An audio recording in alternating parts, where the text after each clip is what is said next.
Olá pessoal, bem-vindos a Medcel. Hoje, dentro de Medicina Intensiva, os capítulos de UTI, nós vamos estudar ventilação mecânica e desmame ventilatório.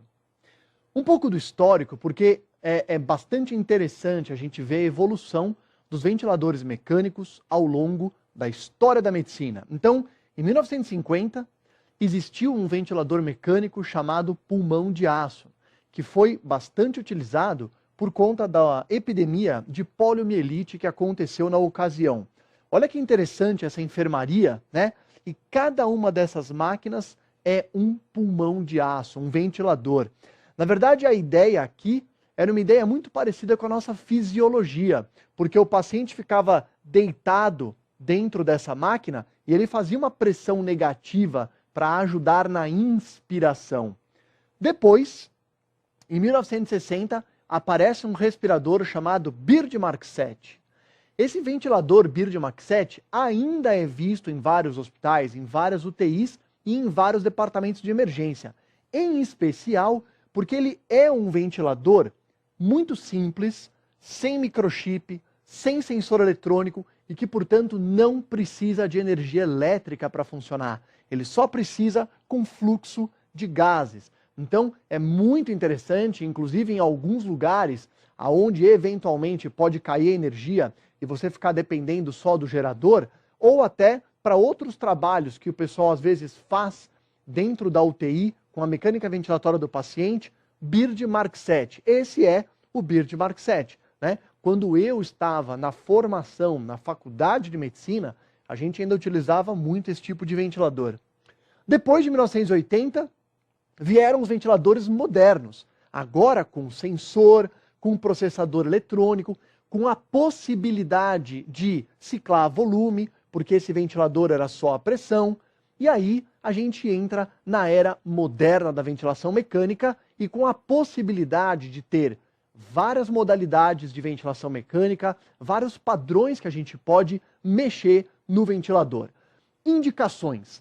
Primeiro, anormalidades da ventilação. Então aqui seria um primeiro grupo de indicação de um paciente entrar, né, em ventilação mecânica. Disfunção da musculatura respiratória, doença neuromuscular, alteração do nível de consciência, drive respiratório diminuído ou uma resistência de via aérea aumentada, uma crise de asma grave ou DPOC muito grave. Anormalidades da oxigenação, hipoxemia, necessidade de um PIP maior, trabalho respiratório excessivo, também vão ser indicações. Pós-parada cardiorrespiratória, pós-operatório de grandes cirurgias, que além da ventilação mecânica necessária para sedação profunda, vai precisar ficar no ventilador durante um tempo ali em que o paciente se recupera. Entrando agora no estudo de toda a teoria da ventilação mecânica, o primeiro item que a gente vai explicar é as variáveis da mecânica ventilatória artificial.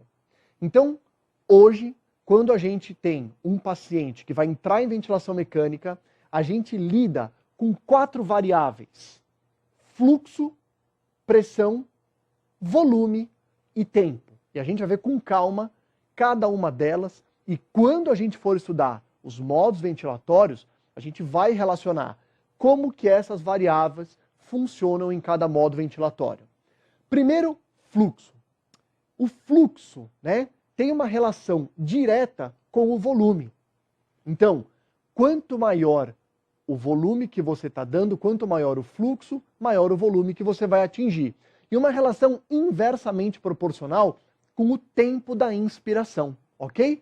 Inclusive, vocês vão ver mais adiante que uma das formas de você ajustar o tempo inspiratório é mexer no fluxo, né? Então, é inversamente proporcional. Quanto maior o fluxo que você dá, menor o tempo inspiratório. E é diretamente proporcional ao volume. Quanto maior o fluxo, maior o volume respiratório para esse paciente. Pressão. A relação da pressão é direta com a impedância e com o fluxo. Então, quando você tem um paciente com uma resistência pulmonar maior, você vai ter o risco de ter uma pressão maior. E quando você tem um fluxo maior, você tem pressão aumentada nas vias aéreas. Dado interessante, a pressão alveolar, em geral, deve ficar menor do que 35 centímetros de água, ok? Volume, a nossa terceira variável. O volume tem uma relação direta com o fluxo e com o tempo. Então, quanto maior o fluxo, maior o volume. E quanto maior o tempo que ele fica, maior o volume também. Dois termos que a gente vai lidar é o volume corrente, o volume, né? O volume em cada ventilação, né, que você consegue calcular através do gráfico do ventilador. Então é o volume de ar mobilizado em cada ventilação e o volume minuto, que é a relação dele com, na verdade, durante 1 minuto a frequência respiratória. Observação. Muitas vezes, pessoal, a gente vai estimar, vai calcular qual o volume corrente que você vai oferecer para esse paciente. Então, nas modalidades, que a gente vai ver daqui a pouquinho, né, de ventilação a volume, você vai calcular o volume que você quer oferecer para esse paciente.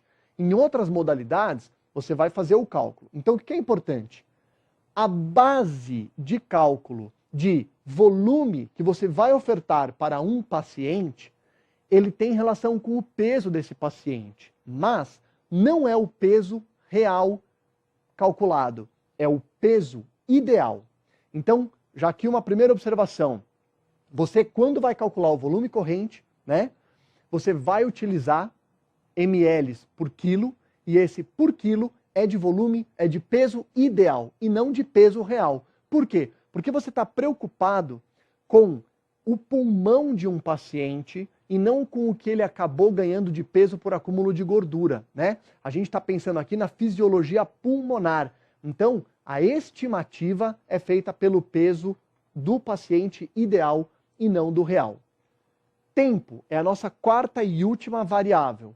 O tempo total da respiração, claro, ele é a soma do tempo inspiratório e expiratório. Num paciente normal, essa relação ins-ex é 1:2 ou 1:3. Então, se a gente for pensar numa frequência respiratória de 10 incursões por minuto, 60 dividido por 10, cada respiração dura 6 segundos e você pode fazer a relação 1:2 ou 1:3 e ter ideia do tempo inspiratório e do tempo expiratório. Outro ponto importantíssimo quando a gente estuda a ventilação mecânica é a gente estudar as curvas, ok? Então vão ter 3 curvas que a gente pode ver no ventilador e que eventualmente podem vir em algumas questões de prova para vocês. A curva de fluxo, a curva de pressão e a curva de volume.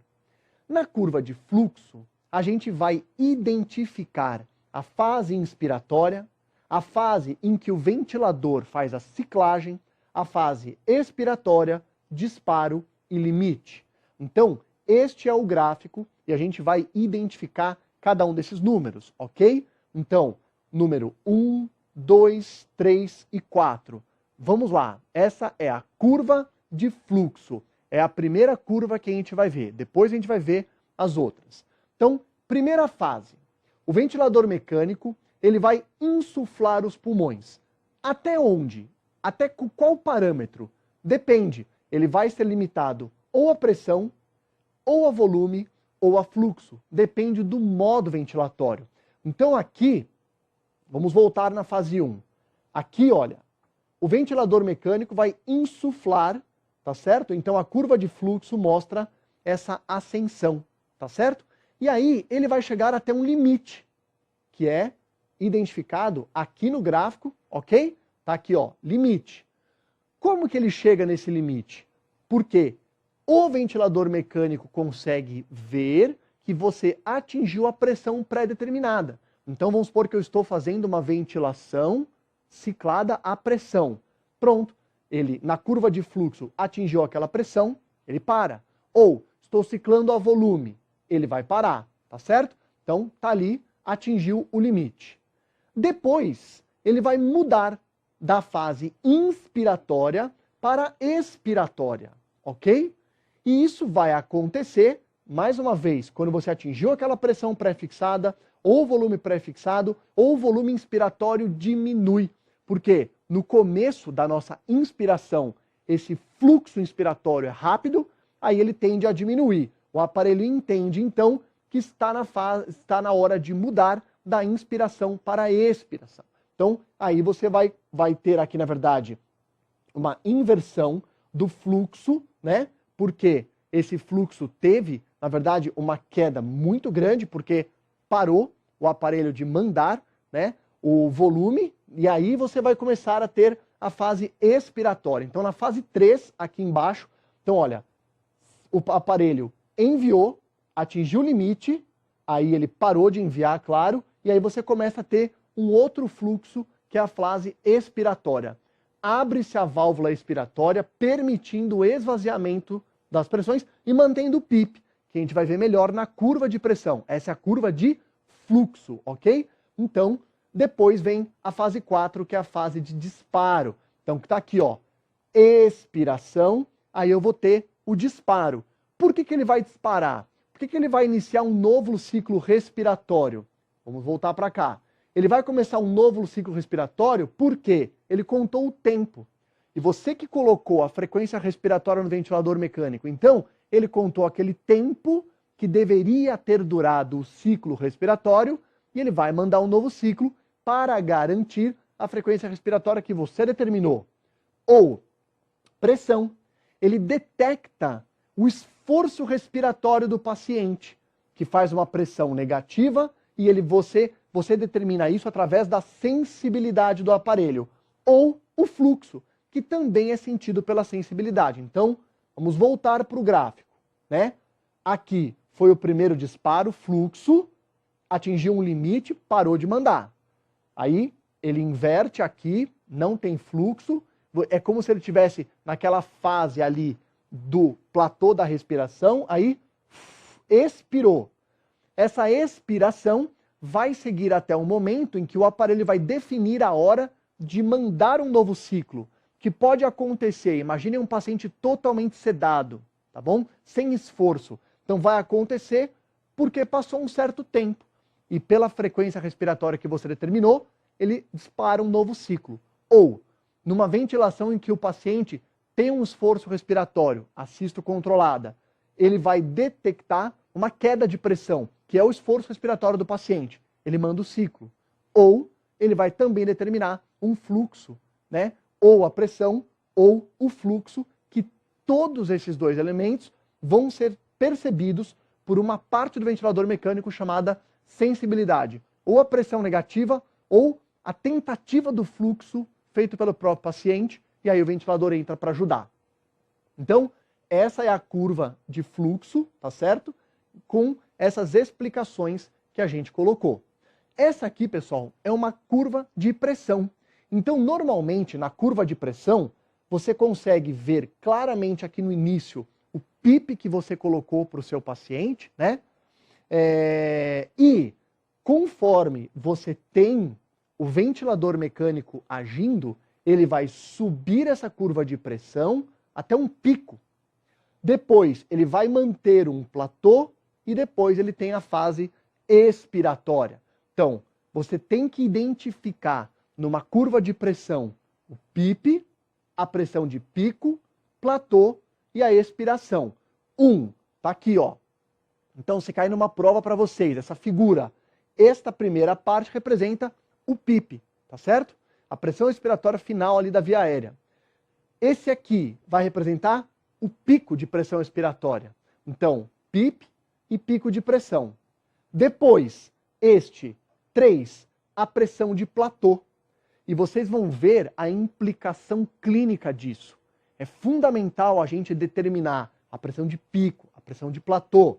E aqui na 4, que é aquela última fase que está ali, é o início da fase expiratória. E aí as pressões caem até terminar no PIP que você determinou. Tudo bem? Então olha que interessante. A pressão de platô correlaciona-se com a pressão da retração elástica dos pulmões e caixa torácica. E pode ser usado como um marcador de distensão alveolar. Então olha só que interessante, ó. Aqui está o nosso alvéolo. Aqui eu tive a pressão aumentando até um pico. Nesse pico é a distensão máxima do meu alvéolo. Eu tenho um platô e aí eu tenho a expiração. Ok?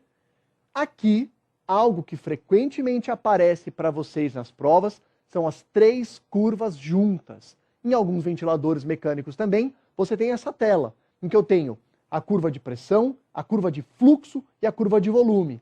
A curva de volume sempre tem essa característica e o ventilador calcula para você, né, o volume corrente. Né? A área dessa curva é volume corrente, ou volume tidal, né? VT, aparece no ventilador.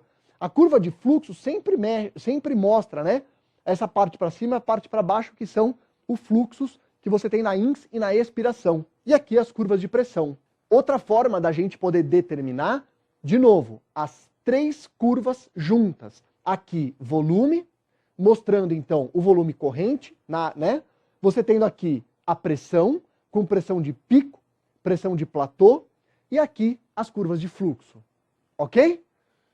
Pessoal, esses próximos slides são um resumo dos principais parâmetros, ok? Que a gente tem na ventilação mecânica. Então, esses daqui compõem aquelas tabelas para a gente poder ter uma ideia do que representa um valor adequado do volume corrente, do volume minuto, do tempo inspiratório, fluxo e assim por diante. Então vamos lá. Volume corrente, também chamado VT, volume tidal, ok? 6 a 10 ml por quilo. É aqui que eu comentei com vocês. Esse quilo não é o peso real do paciente, é o peso ideal, ok? Frequência respiratória, 12 a 18 incursões por minuto. Volume minuto, você vai multiplicar o volume corrente que você colocou para o paciente ou calculou, vezes a frequência respiratória. Vai dar mais ou menos uns 7,5 litros por minuto. É o volume, né, mobilizado durante 1 minuto de respiração. A relação do tempo ins-ex, em geral, 1:2, 1:3, tá certo? Com isso, se você for calcular, o tempo inspiratório fica em geral de 1 a 1,2 segundos. E olha já que dica interessante.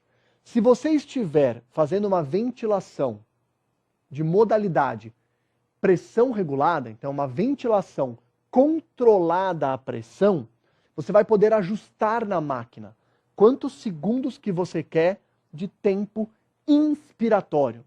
Se você estiver na modalidade ventilação controlada a volume, não tem como você colocar lá na máquina. Ele não tem um ajuste direto do tempo inspiratório, mas você ajusta indiretamente pelo fluxo e pelo volume corrente, já que você está ventilando a volume. Então, como é que você faz o ajuste do tempo pelo fluxo? Quanto maior o fluxo, menor o tempo inspiratório. Isso é muito legal. Por isso que de vez em quando você está evoluindo na UTI e tem um paciente que você não acha lá o comando para ajustar o tempo inspiratório. Ele deve estar ventilando a volume, tá certo? E aí, eventualmente, você não tinha percebido isso na hora que você foi rapidamente ver o tempo inspiratório. Agora, está ventilando a pressão, vai estar lá o comando para você ajustar, tudo bem? Esse fluxo inspiratório, em geral, fica com o valor de 40 a 60 litros por minuto. O pico de pressão inspiratória tem que ser menor que 50 centímetros de água. A pressão de platô. Lembra quando a gente estudou as curvas de pressão, né? Tem a pressão de pico e a de platô. A de pico menor que 50, a de platô menor do que 30. O PIP tem que ser maior que 5. Dependendo da situação clínica, a gente vai ver em slides mais adiante, você pode querer aumentar esse PIP. Mas você, em geral, não mantém ele menos do que 5. A FiO2, a gente sabe que a FiO2 do ar ambiente, 21%.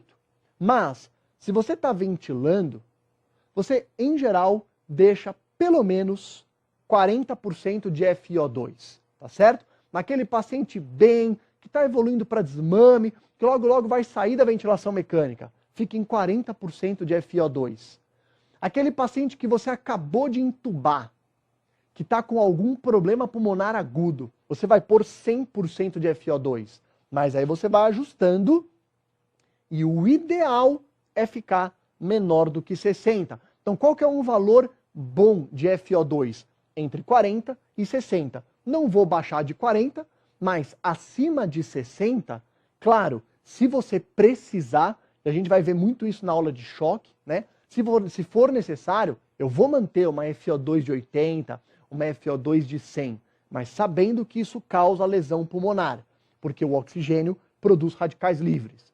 Sensibilidade, que é quando você regula no aparelho a possibilidade dele entender o esforço do paciente. Vai ser menor do que 2 centímetros de água, quando você está regulando, então, a pressão negativa que o paciente vai fazer, o aparelho vai sentir, ou menos 2 litros por minuto no fluxo, né, que esse paciente vai tentar fazer para inspirar.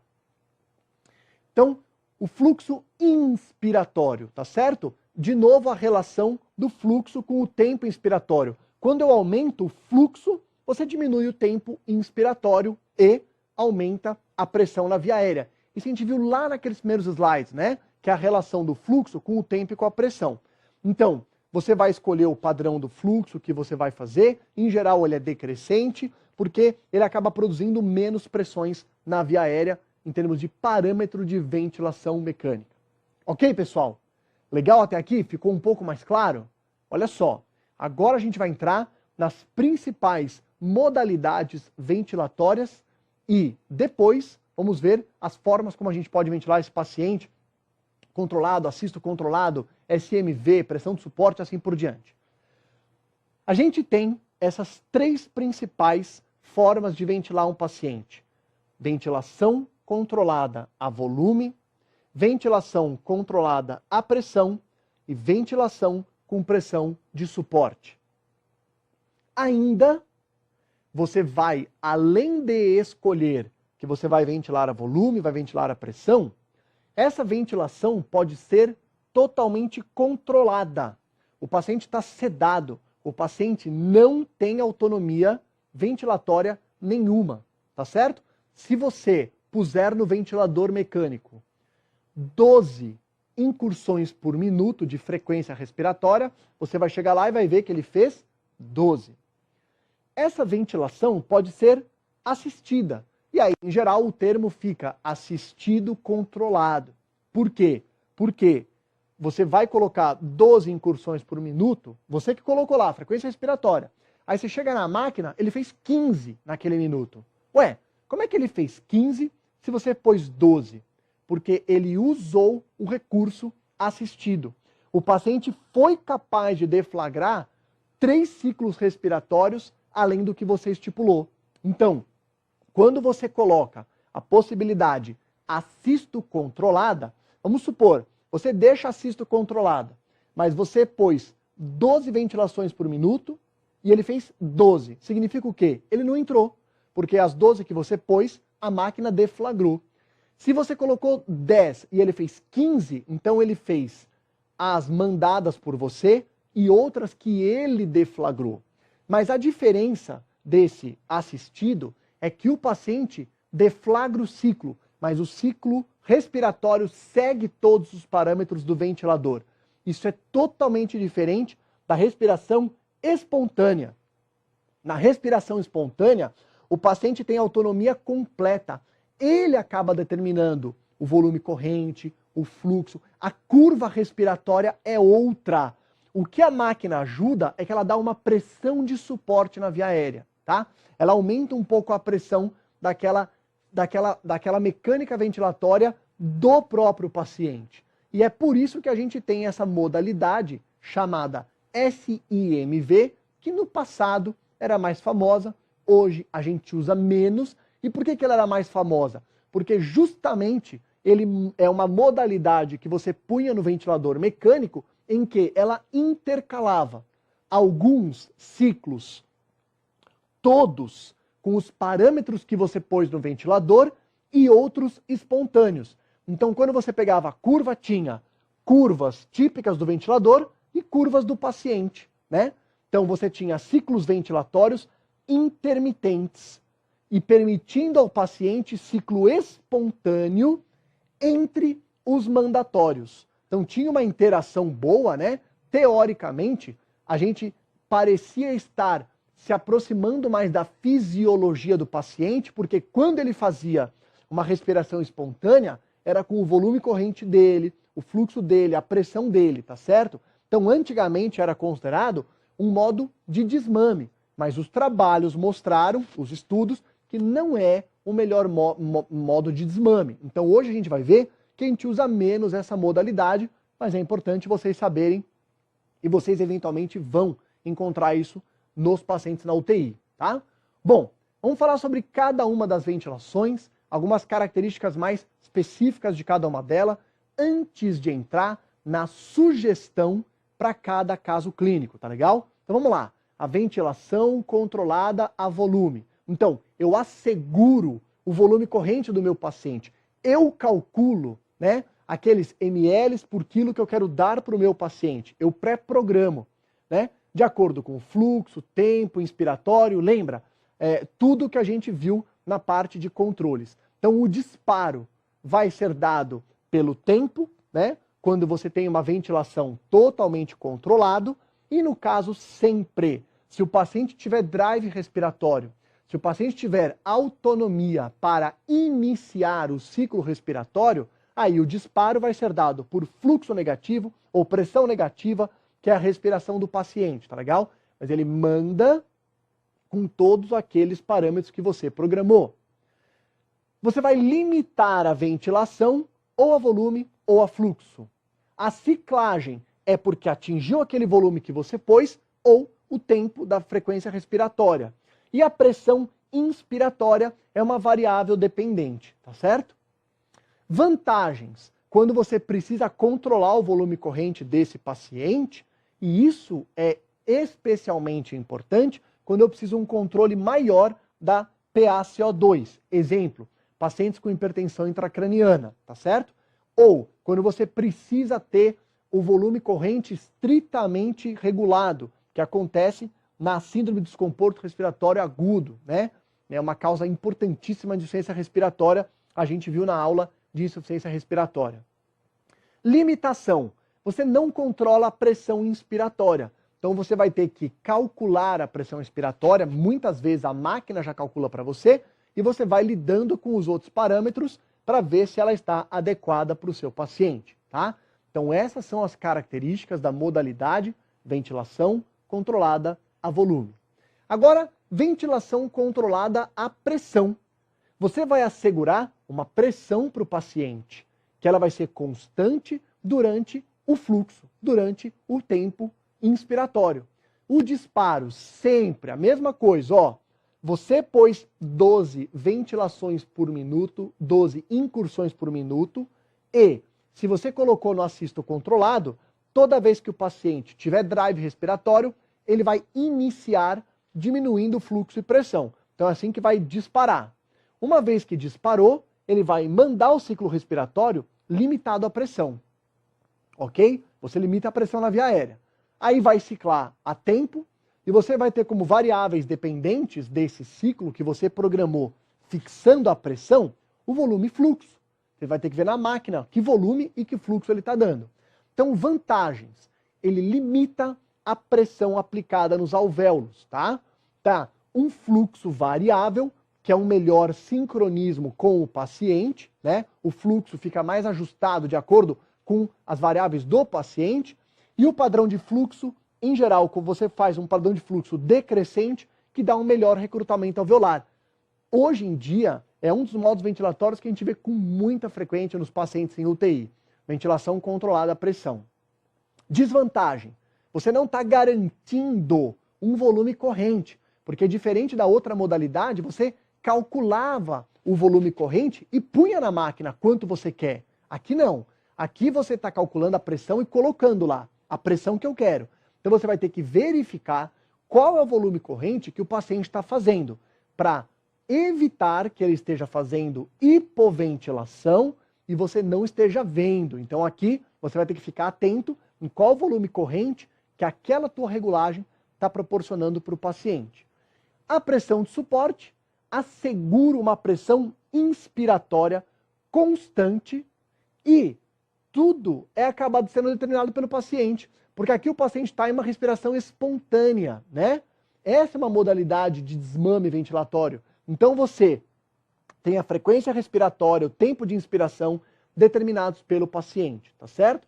O disparo, ele é um modo ventilatório do paciente que tem drive respiratório, então ele faz pressão negativa, faz fluxo negativo para iniciar a inspiração e é limitado à pressão. Você está dando essa pressão na inspiração.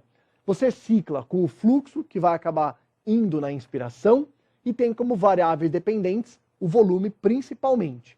A vantagem auxilia no desmame do ventilador mecânico e, claro, é muito melhor o sincronismo desse paciente. Então, em geral, se passa da ventilação a volume ou da ventilação a pressão para a pressão de suporte para o paciente ir para o desmame. Eu também não estou garantindo o volume corrente. Então, é uma desvantagem, mas se você olhar o volume corrente que está sendo entregue para o paciente, e a máquina te dá esse valor, você vê se você está tendo risco de hipoventilar, e se tiver você corrige, né? E outra desvantagem, requer atividade respiratória do paciente própria, tá certo? Então, em geral, como é que você faz essa transição?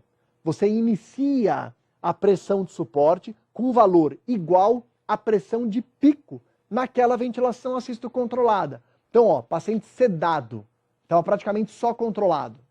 Aí ele começa a despertar, ele entra em alguns ciclos assisto controlado, mas o aparelho está determinando tudo. A pressão, o fluxo, etc e tal. Você verifica a pressão de pico e quando você mudar o modo ventilatório de ventilação controlada a pressão assisto controlada para pressão de suporte, você coloca a pressão de suporte com a pressão de pico. Aí você vai diminuindo ou aumentando até o volume corrente do paciente ficar próximo de 8 ml por quilo. Durante o desmame, a pressão de suporte deve ser diminuída de 2 em 2 centímetros de água, 2 vezes por dia, até que essa pressão chegue 6 a 8, e aí esse paciente vai estar dentro ali do que a gente vai ver daqui a pouquinho, os critérios de desmame. Pessoal, repercussões hemodinâmicas da ventilação mecânica, tá? Repercussões hemodinâmicas. Quando você intuba o paciente, ou ele está numa traqueostomia, e você liga ele no ventilador mecânico, você causa diminuição do débito cardíaco, sim, né? Você está colocando ali pressão positiva intratorácica, diminui a pré-carga. Tanto que uma coisa que você vê muito no pronto-socorro é, paciente chega, vou dar um caso clássico, paciente chega, idoso, que já é um pouco hipovolêmico por si só, né? Os idosos acabam vindo muitas vezes no pronto-socorro desidratados, um quadro de pneumonia, tá certo? Já chegando com sepse, rebaixamento do nível de consciência, a avaliação clínica do paciente, pressão arterial 10/6, frequência cardíaca 90. A hora que você intuba esse paciente e você liga no ventilador mecânico, ele choca, a pressão dele cai, né? Isso quem já viu e passou por essa situação no plantão do pronto-socorro, sabe exatamente como isso acontece. Você acaba entubando o paciente, liga na respiração, a PA vai para 8/4. Então, ele causa diminuição do débito cardíaco e você deve ajustar a volemia e, se necessário, você vai entrar com as drogas vasoativas. A gente vai ver isso na aula de choque, ok? Então, a repercussão hemodinâmica diminui o retorno venoso, aumenta a pressão no átrio direito, aumenta a pressão intratorácica e diminui a complacência do ventrículo esquerdo. Agora, pessoal, a gente vai ver alguns casos clínicos, na verdade, algumas sugestões de regulação dos parâmetros da ventilação mecânica de acordo com a modalidade clínica. Então, se eu tiver num paciente no pós-operatório que você recebe na UTI e que está ainda sob o efeito da sedação, ou ele precisa se manter sedado, porque é uma cirurgia de grande porte, naquelas primeiras 24 horas, em geral, quais são os parâmetros de ventilação mecânica que esse paciente vai ter? Volume corrente, 6 a 8 ml por quilo, do peso ideal, não o peso do paciente. Frequência respiratória 12 a 16, PIP 5 a 6, FiO2, o mínimo para você ter uma saturação acima de 90. Então, em geral, pensando num pós-operatório, que esse paciente não tenha patologia pulmonar, você vai conseguir fazer uma FiO2 ali de 60, 50, 40. Chegou em 40, excelente. Mantém em 40 e você vai acompanhar a saturação de oxigênio. O tempo inspiratório. Se você estiver ventilando a pressão, você pode regular. Então, você pode pôr ali 1 segundo de tempo inspiratório nos pacientes ventilando controlado a pressão. Se for uma ventilação controlada a volume, você não consegue, né? A gente falou isso naquele slide. Você não consegue comandar o tempo inspiratório diretamente. Você consegue indiretamente, controlando o fluxo. Então você pode colocar lá 45 a 60 litros por minuto e aí você vê qual é o tempo inspiratório que esse paciente faz.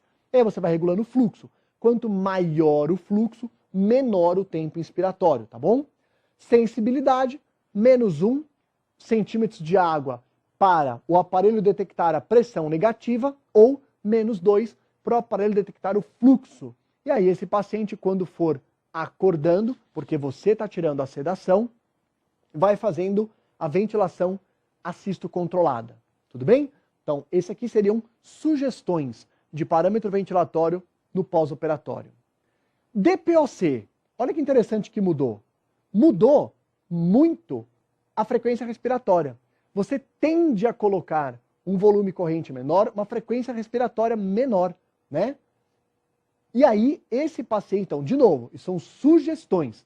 Paciente DPOC exacerbado, precisou ir para ventilação mecânica, volume corrente 5 a 8 ml por quilo, você tolera um volume um pouco menor, frequência respiratória 9 a 12, é uma frequência respiratória menor do que um paciente que não tem problema pulmonar, um PIP de 5 a 6, a FiO2, mesmo raciocínio, a mínima para garantir uma saturação acima de 90, o tempo inspiratório também um pouco menor.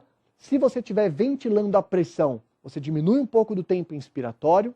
Se você estiver ventilando a volume, você aumenta um pouco o fluxo.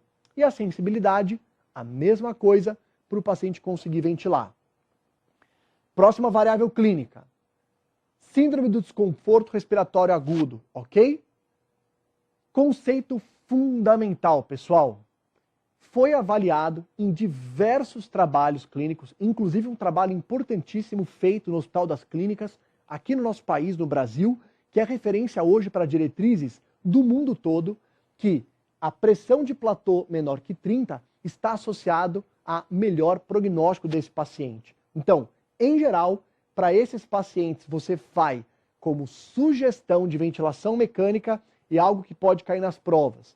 Volume corrente mais baixo. Tá vendo? Olha, você faz um volume corrente mais baixo. Frequência respiratória mais elevada.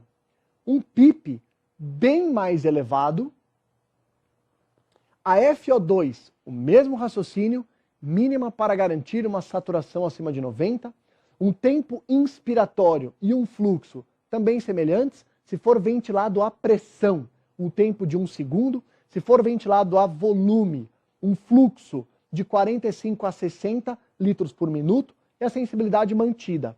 E, de novo, importante, se você estiver ventilando a pressão, você vai definir, na verdade, a pressão de pico via a pressão de platô. Se estiver ventilando a volume, você vai ter que olhar e observar a pressão de platô. E aí você regula o volume corrente, por isso que em geral ele vai ficando um pouco mais baixo, para não deixar a pressão de platô ir acima de 30. Ok? Desmame ventilatório. Frase interessante. Pessoal, a programação do desmame começa na hora que o paciente foi entubado. Porque, por melhor que o paciente fique com a ventilação mecânica, a gente tem que manter o menos possível. É o mesmo raciocínio de droga vasoativa. Você está colocando esse recurso para salvar a vida do paciente. Mas eu tenho que pensar o dia inteiro qual é o momento que eu vou conseguir tirar o paciente desse recurso. Então, critérios para você iniciar o desmame de um paciente. Reversão, claro, do processo que levou à intubação. Então, quando eu falo que o desmame se inicia depois da intubação, é o plano terapêutico. Quer dizer, eu sei por que eu intubei o paciente. A partir do momento que eu reverti aquele processo, você já sabe que você veio se preparando para poder extubar o paciente. Então, critério de desmame, eu reverti já o problema clínico que levou o paciente a ser intubado. Eu vejo que ele tem uma oxigenação adequada, como em FiO2 ali de 40, que a gente falou para manter no ventilador, eu tenho uma PaO2 acima de 60. PIP, não preciso colocar mais do que 5 a 8. Então, com uma FiO2 de 40 e um PIP de 5, eu estou garantindo uma boa oxigenação. Fantástico. Eu tenho segurança de que deve estar na hora de evoluir para o desmame. E claro, o paciente com capacidade plena de esforço respiratório, de drive respiratório. Porque a hora que você tirar da ventilação, o paciente vai respirar espontaneamente.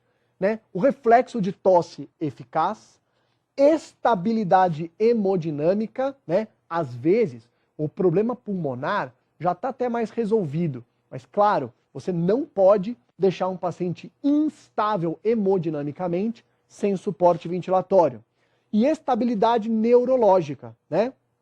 Com o Glasgow aqui maior do que 8.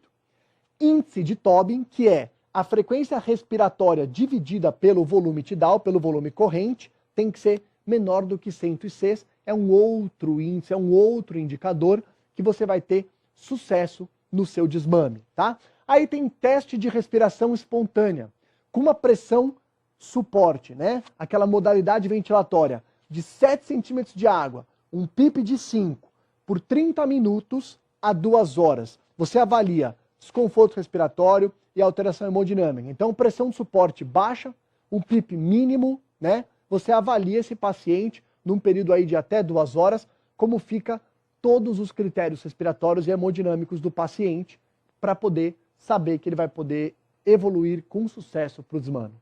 Ok, pessoal? Então esses foram os pontos principais de ventilação mecânica. A gente se encontra na próxima aula. Um grande abraço.